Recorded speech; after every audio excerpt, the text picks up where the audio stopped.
Jaden's been outstanding in terms of leadership, knowledge of the defense. He a lot of ways, just like Jay was, paid real close attention in his time, in those backup roles. And, we're starting to experience it right now with some of the stuff that he's got beneath the surface knowledge-wise that's providing us with a pretty good foundation. What, I know it's not kind of quote-unquote under your jurisdiction, but who's been at the cash the most? The cash has been Lupmer, it's been Cohen. Those two guys have been, really the fixed piece at that position right now. And, we've got some younger guys working there. Cale Kolarik's worked there as well. So, it's just a mixture, but I would say those two guys have taken most of the reps. Preston Reese is getting some accolades, for his athleticism. What have you seen from him? Yeah, Preston's been he's been a great addition from the sense that, he just possesses some type of characteristics that you don't typically see out of a freshman, especially what he's done in the weight room, and that's where a lot of that publicity's come from. And I didn't realize until the other day that, that freak list had ever come out, or had come out yet. And, I'm not surprised that he's on there because some of the numbers got out of the weight room and got publicized, but, he's been good. And, he like the other freshmen, Derek and Cam, those guys are really building the foundation from the ground up, and it's providing us with a ton of depth that I think will be good for us and beneficial defensively, but it's also going to be very noticeable when it comes to our special teams. With Carson, it's always been health more than anything else that's kind of kept him back. He's healthy now, obviously. Has he looked like the guy you've kind of dreamed he'd be? Yes, and that goes way back. Yeah. Back to his freshman year, second year here. Like there were some flashes of just some really good talent, at the linebacker position, and then he's bounced back and forth between being healthy, not being healthy. But based on the last couple snapshots I've had, which would be the back half of spring practice and then the first 8 practices this year, Carson's, he hasn't had any hiccups. So, knock on wood, I don't see any wood right here, but knock on wood that we stay in that path.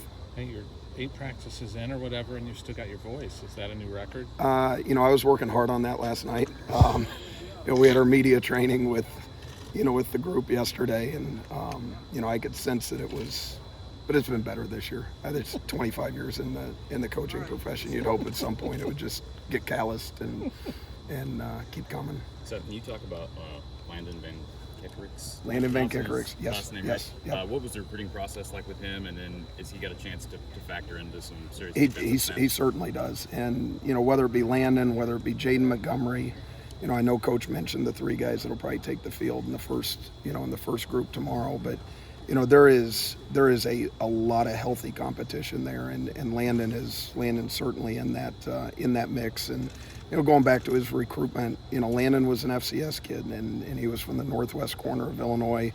LeVar knew about him, we knew of him, and I'd say his recruitment in a lot of ways is like Seth Benson's, just being tucked up in that northwest corner and being slated to go to an FCS school, and then we ended up falling in love with him, and he's been great for us. Obviously he made an impact in the Missouri Bowl game. Ran down on a kickoff, had a hell of a play there, and so we're just we're riding the wave right now of some of these guys that are providing depth and hoping to clear the picture up defensively. You see a signing day ad of him?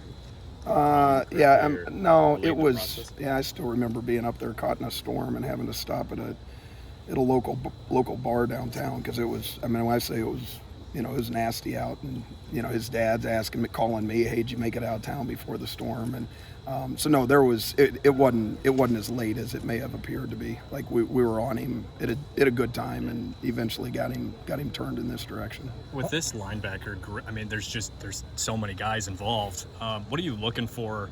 Maybe as like a key factor to make the decision as who's going to play? Is it consistency, just leadership? Like, what are you looking for? Yeah, I think the big thing is, we've got to put these guys in the fire as often as we can at this point in camp, and then we just really got to see how they navigate the smoke that comes with the fire. And I use that analogy because it's kind of like Norm used to always talk about putting the fire out, being a firefighter.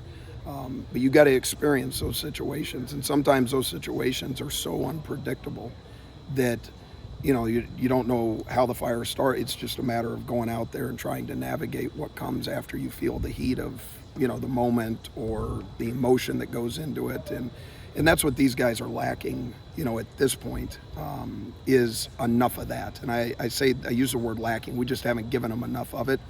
They're unbelievably knowledgeable when it comes to the defense, and I mentioned earlier, like they've done things in a way in which Jay Higgins did them, a way in which Jack Campbell did them, where when they were buying their time, they paid unbelievable attention. They were incredibly invested, so they know our defense and they know it in and out. They just need those situations where things happen a lot faster than just being able to look at something on the board and make a decision what we're doing. How have you seen Nolan Del Long progress? Nolan, just like Landon Van Kickerix or Jaden Montgomery, I've got 5 seniors right now, and those are the more notable guys because they are in that position. But Nolan's done a great job. Nolan had a deal back in the spring that we got cleaned up medically, and it was very minor, but that limited him to a certain degree. But he's fully healthy now, hasn't had any hiccups in the first 8 practices. So, Nolan's put himself in a position where he's going to help build the depth and hopefully clear the picture, when it comes time for us to tee off in 3 weeks. You mentioned being thrown into the fire. Jaden kind of was against UCLA last year. I know he didn't have a fantastic game, but I guess how do you evaluate such a small sample size and then him being here so long at the same time? It's just kind of an odd situation, I guess. Yeah, it's I laugh jokingly. Yes, it was a tough situation that he was thrown in, against UCLA. And then to make matters worse, the first snap he took, the ball was in the middle of the field, which, if you know anything about us defensively, when the ball's on the hash, we set our defense to the field. It's real easy to do. But when you're playing the multiple offenses and the ball's in the middle of the field, it requires a little bit more to try to figure out where to set the defense. And, so the first play, I hated it for him because that was a tough situation because you're getting thrown in there and all you're thinking about is getting your ass out to the field, getting lined up.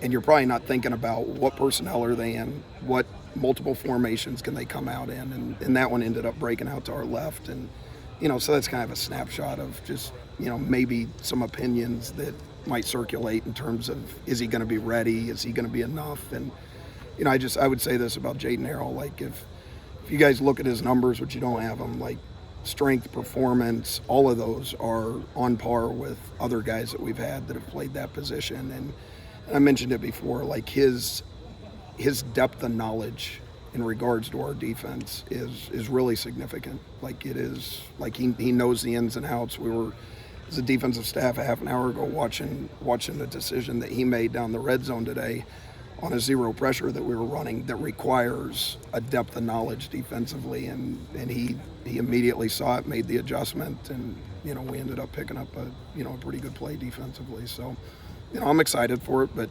like I said, we gotta find ways to throw them in the fire, and then they've got to navigate the smoke that comes with it. Seth, I'm interested in coaching styles and critiques of young players with an incredible amount of talent. You need them to get ready fast. How do you kind of push and pull between, hey, put your arm around them, come on, you got this, you're good at it, good job, versus whatever else you got to do? Yeah. I think we've done an outstanding job recruiting at the linebacker position, and I'm not saying that trying to take the credit for it. Like it is,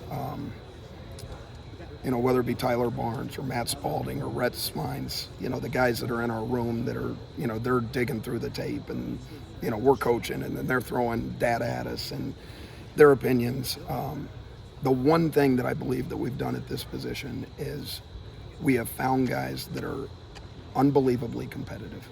Like they just, you watch these 3 freshmen that, have gotten some pub for, the last year now, and then you watch the 2 that just came in here, Carson Cooney and Burt Goucher. If you can find the right guys that are unbelievably competitive, then to me the coaching becomes so much easier. And if you've got the right guys that are willing to do what Jack Campbell did or what Jay Higgins did and sit back and realize that them being a freshman in college is the equivalent of being an 8th grader in high school if you're to use your 5 years, and they can see the picture, not right in front of themselves but down the road, that makes it much easier to coach guys, especially with a little bit of the shift of the type of kids you're getting, things of that nature that get a lot of information, in a lot of pub, you just try to stick with what you believe in at your position. And there's so much that goes into it that a kid realizes when he first gets here, like, holy shit, like this is a lot. And it is going to take a little bit of time. It's almost humbling.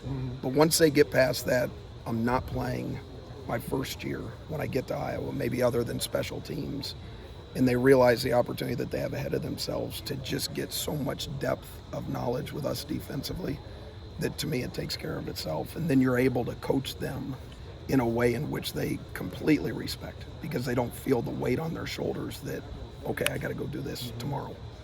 And if I don't do it tomorrow, it's, it's either an A or an F. Like, that's just not how we look at it from a grading standpoint. Like, let these guys just start to get a feel. Along those lines, those 3 linebackers, they redshirted last year. They didn't play special teams. They were certainly physically gifted enough to do so.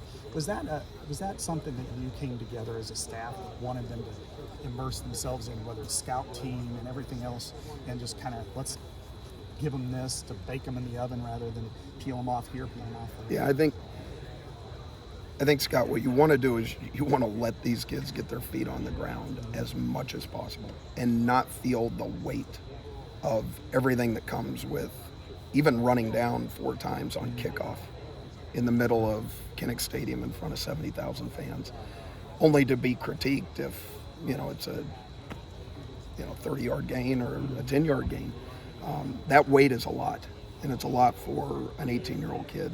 And we're such a developmental program, and we've been such a developmental position at the linebacker position that in the recruiting process, if that can get explained to them and they can be receptive to it and understand that, hey, it's not going to be tomorrow, but it could be 3 weeks down the road, it could be a year down the road, then I think the appreciation comes with that they don't feel that weight, of having to do it, I guess, right away. With each of them as individuals right now, what attributes would get them on the field?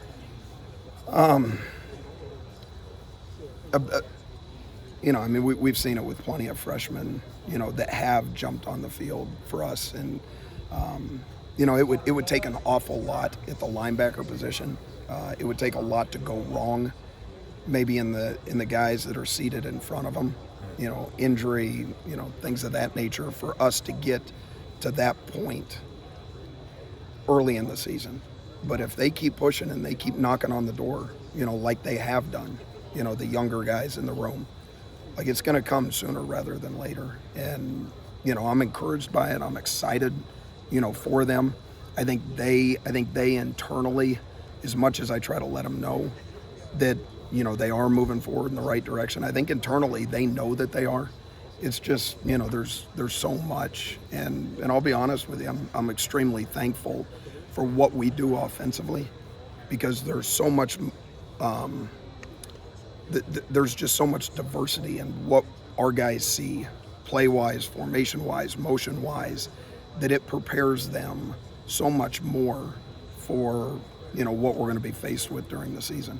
Now, it might not always look good out there or look good over there, speaking tomorrow, but every snapshot we get at it, improvement's been made, growth's been made, development's been made, and to me, that's what's going to give them the opportunity that if it ever presents itself, these guys are going to be ready. Thanks.